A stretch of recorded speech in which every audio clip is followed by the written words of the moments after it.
And welcome to our new grammar unit. For this new unit, we're going to be talking about prepositions. Prepositions are really small words, usually, that do some very important things in sentences. Now, often we are able to understand prepositions a lot easier than we're able to produce them, especially when we're first learning English. So today we're going to first identify some prepositions in sentences, and then we're going to talk about some rules and some ways that we can actually use them on our own. So let's get started. In each of the sentences that I give you, I'd like you to find the preposition. Now, you can pause the video after you see each sentence because I'll give you the answer right away, okay? So number one, my niece always talks about Elsa from Frozen. The preposition here is about, right? So we can talk about someone, we can talk about something, we can think about someone, we can think about something. Another common preposition is like in number two. Again, pause the video and see if you can find it yourself. I'm going to give you the answer right now. The preposition here is of. Right? A very common preposition. The purpose of, the importance of, etc. Number three, the preposition here is before. We know that before is a subordinator in a complex sentence, but it can also be a preposition. And number four, the preposition here is from. And we use this one so often when we ask someone, where are you from? Where is she from? I'm from, right? We know this one. So again, these I hope you're able to recognize. You might not know that they're called prepositions, but you probably use them and understand them already, right? And that's really good news. We also have things called multi-word prepositions. Now, multi means many or more than one, I should say. So a multi-word preposition is a preposition that has more than one word. Let's look at an example. Because of the cold climate, very few people live in Alaska. Now, you can probably identify the preposition of, but this preposition of is not alone. Actually, the preposition is because of, right? So we call because of a multi-word preposition because it has, in fact, two words, right? Here's another one, number two. You can pause the video and try to guess what is the multi-word preposition. I'm going to give you the answer right now. The preposition is according to, right? So we often use this when we want to tell the source of the information. According to health experts, or according to my doctor, or according to my mother, right? When we're trying to report what someone else said. Number three, this is a very common multi-word preposition. The preposition here is next to, right? So again, we can't just say living to a school, right? It doesn't have the same meaning as living next to a school. So together, this multi-word preposition, these two words together have a new meaning, right? Which mean directly to the side of or next to. Okay, our last one, number four, our multi-word preposition is due to. Due to and because of have the same meaning, right? They want to talk about a cause and effect, right? Due to the rain, we had to cancel our camping trip. That means that the rain was the cause of canceling the camping trip, right? So multi-word prepositions are a little bit more advanced, right? But I think they're very useful to know about and recognize as you start learning about prepositions, because then you'll be able to use them on your own as you get a little bit more advanced in your preposition work. So we are very lucky that in our grammar book on page 108, we have an excellent list of common prepositions.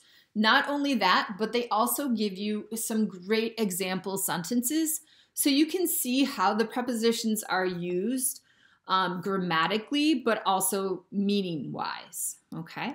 I'm not going to go over every single one because there are a ton, and I'd like you to study them on your own. But I will just give you this nice little list here. The prepositions in white are single word prepositions. So probably the prepositions that you begin learning about. And then the prepositions in yellow are those multi-word prepositions that have 2 words in them. Okay.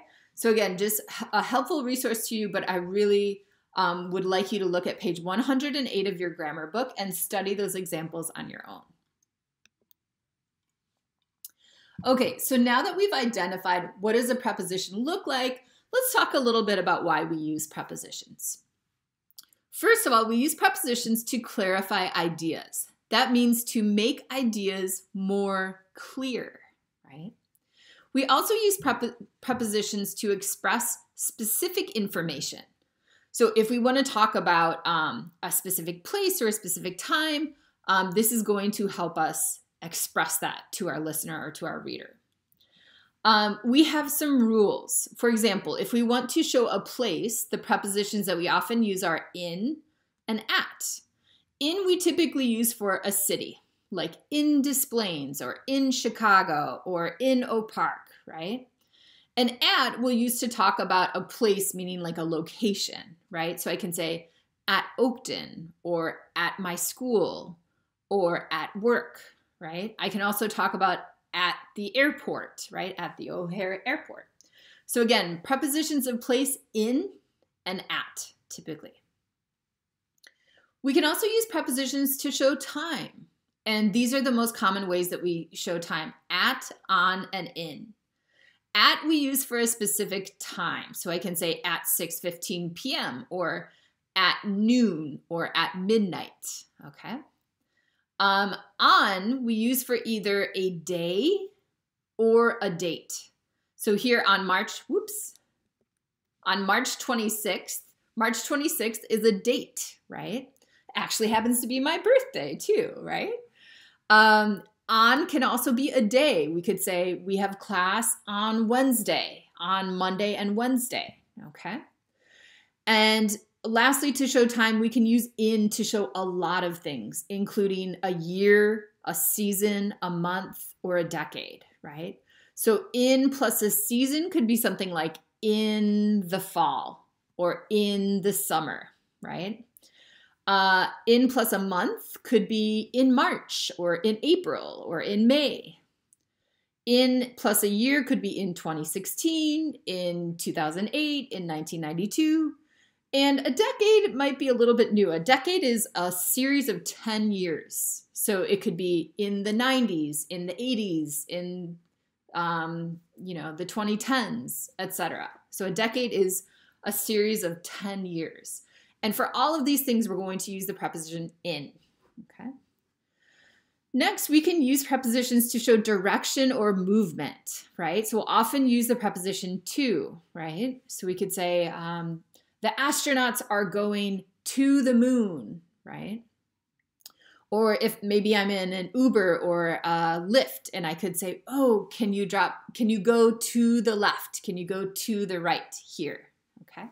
So preposition for direction or movement, we often use to, okay? I've got a little bit of practice for you here. So these 3 sentences, this sentence about Mary shows a place, this one about me shows a time, and this one about me, again, shows a direction or movement. I'd like you to pause the video and think about what preposition could fit here, and you can look in the categories for your options, okay?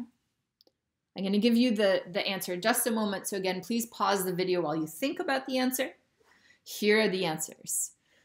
Mary is at work right now. Okay, we wouldn't say in work because it's not a city, it's a location, right? The second one here, I grew up in the 90s, right? So in because we're talking about a decade here. And then lastly, I'm walking to the supermarket now, right? So it's talking about the direction that I'm going, right? Or that I'm moving. Okay, very good. So just a couple more rules here.